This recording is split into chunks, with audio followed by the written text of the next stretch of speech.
안녕하세요. 김미경 심리상담소의 김미경입니다. 한 주간도 몸과 마음 잘 챙기셨나요? 운동을 규칙적으로 매일 하게 되면 웬만한 스트레스나 몸과 마음의 문제 90%는 해결된다고 해요. 운동을 밥 먹는 것처럼 하시면 좋겠네요. 지금 종다리 태풍으로 비가 내리고 있는데요. 큰 피해 없이 지나가길 기도하고 있습니다. 오늘의 이야기는 당신의 주위에서 힘들게 하고 고통의 늪으로 빠지게 만드는 나르시시스트를 과연 용서해야 하는지에 대해서 나눠보려고 해요. 나르시시스트라고 하지만 개인마다 정도의 차이가 있고요.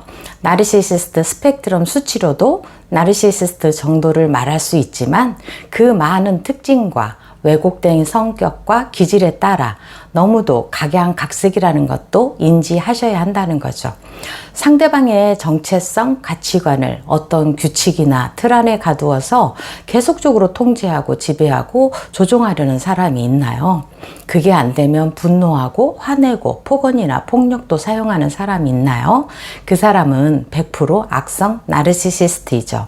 나르시시스트로 인해 감정과 욕구도 마음대로 표현하지 못하는 상황이라면 마음의 분노가 올라올 거예요.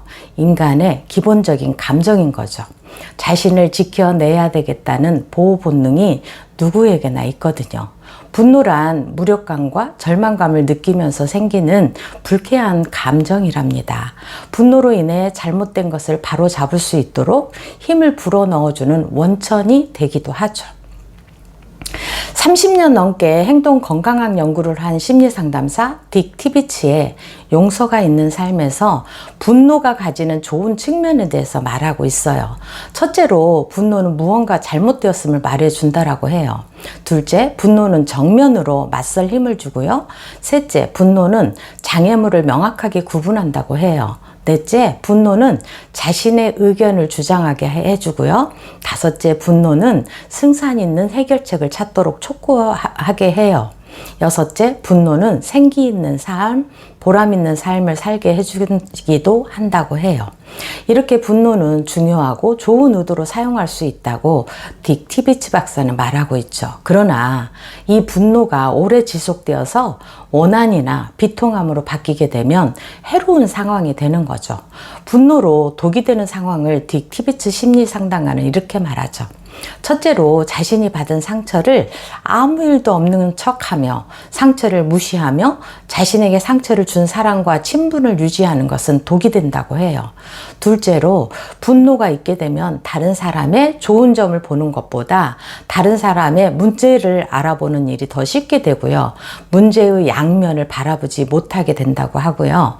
셋째, 제3자에게 화풀이를 하게 된다고 해요. 넷째, 자신이 화가 났다는 사실을 완전히 부정함으로써 분노를 해소하려고 해서 피해자가 점점 늘어나게 만드는 것이라고 해요. 예를 들어서 분명히 상대에게 화를 내면서 말해놓고는 왜 화내면서 말하냐고 하면은 화낸 게 아니라고 하는 그런 상황을 말을 하죠. 다섯째로는 약물, 술, 음식을 지나치게 섭취하는 독이 생기고요. 상처 입은 많은 사람들은 자신의 분노에 대해서 어떻게 대처해야 할지 몰라서 그 고통을 없애지 못하고 약물이나 술 또는 산더미 같은 음식으로 달래보려고 하는 것이죠. 여섯째, 삶을 냉소적으로 대하게 되는 거죠. 냉소적인 사람들은 오랫동안 지속적인 깊은 상처를 처리하지 못해서 화가 난 사람일 가능성이 많고요. 남을 조롱하고 비웃으며 현실적인 사람으로서 자신을 방어하게 되는 독을 가지게 되는데요. 이런 독이 있는 상태로 살아가게 되면 결국은 파멸의 길을 걷게 된다고 딕 티비치 박사는 말하고 있어요. 이렇게 분노의 좋은 점과 파멸로 이르는 점을 알아봤는데요. 나르시시스트로 인해서 지금 피해를 입고 있거나 오랫동안 분노를 안고 살고 있다면 어떤 선택을 해야 하는지는 아실 거예요. 상처를 치유하는 데에는 용서가 가장 효과가 크다는 사실도요. 용서의 효과로는 스트레스가 줄어들고요. 혈압이 낮아지고 심장질환, 두통, 복통이 완화되게 되지만 용서하지 않았을 때는 원한이 쌓여서 지속적으로 고통받게 되는 거죠. 원한은 스스로 독약을 마시면서 상대방이 죽기를 바라는 결과를 가져오게 된답니다. 상처를 끌어안고 사는 사람들은 독이 묻은 화살이 땅에 떨어졌는데도 땅에 떨어져 있는 화살을 주워서 자기 가슴에 꽂는 행동을 하기가 쉬워요. 용서는 상대방을 위해서가 아니라 나를 위해서 하는 거죠. 정신적으로, 심리적으로, 신체적으로, 영적으로 건강을 지키기 위해서는 용서하는 게 우선되어야 해요. 누군가 나의 잘못을 용서해 준 사람을 떠올리면 용서하기가 조금 쉬워질 수도 있어요. 나를 힘들게 하거나 힘들게 했던 나르시시스트에서 분리돼서 나 자신을 위한 길이 무엇인지 생각해 보셨으면 해요. 당신이 용서하기로 마음먹었다면 삶의 또 다른 길을 선택하게 되는 거예요. 용서는 더 나은 과거를 포기하는 대신에 더 나은 미래를 계획하는 것이니까요. 용서는 이럴 때 시작할 수 있다고 티비치 박사는 10가지를 말해요. 첫째, 삶은 공평하지 않다는 것을 받아들일 때, 그리고 그 다른 사람들이 당신과는 다른 규칙에 따라서 행동할 수 있다는 것을 받아들일 때 용서를 시작할 수 있다고 하고요. 둘째로는 자신이 처한 환경을 다른 사람 탓으로 돌리려 하지 않을 때 용서가 시작되고요. 셋째, 당신에게 상처 준 사람을 변화시킬 수 없다는 사실을 인정할 때, 그리고 당신이 바꿀 수 있는 사람은 오직 자신뿐임을 깨달았을 때 용서를 시작할 수 있다고 하고요. 넷째, 불쾌한 사건이나 아픔을 주는 사건으로 당신이 화나고 상처받았음을 인정할 때. 다섯째, 당신이 받은 상처에 관한 이야기, 즉 억울한 사연을 현재의 관점보다도 더 넓은 맥락에서 살펴볼 수 있도록 새로운 틀을 입힐 때. 여섯째, 용서하느냐, 용서하지 않느냐를 오직 당신만이 결정할 수 있다는 사실을 깨달았을 때 용서를 시작할 수 있다고 하고요. 일곱째, 당신에게 상처 준 사람이 살아온 처지에 공감함으로써 그를 보는 시각을 바꿀 때.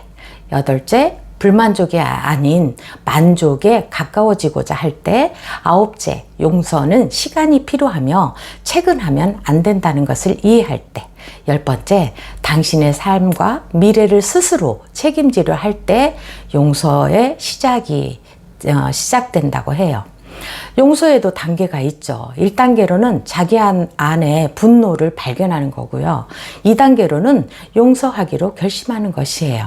지금까지 해왔던 것이 효과적이지 않다는 것을 인정하고 용서를 시작하기로 마음먹고 결심하는 거죠. 3단계로 용서하기 위한 작업으로 이해하려고 노력하는 거예요. 4단계, 감정적 감옥에서 해방되는 겁니다. 고통의 의미를 발견하고 용서의 필요성과 자유함을 발견하는 거죠.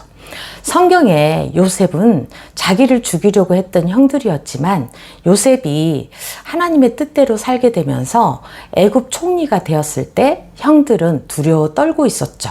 그런 형들을 요셉은 용서하면서 하나님이 하신 거라고 고백을 합니다. 그래요. 용서는 하나님에 대한 사랑의 행위입니다. 지금까지 시청해 주셔서 감사드리고요. 김미경 심리상담소의 김미경이었습니다. 감사합니다.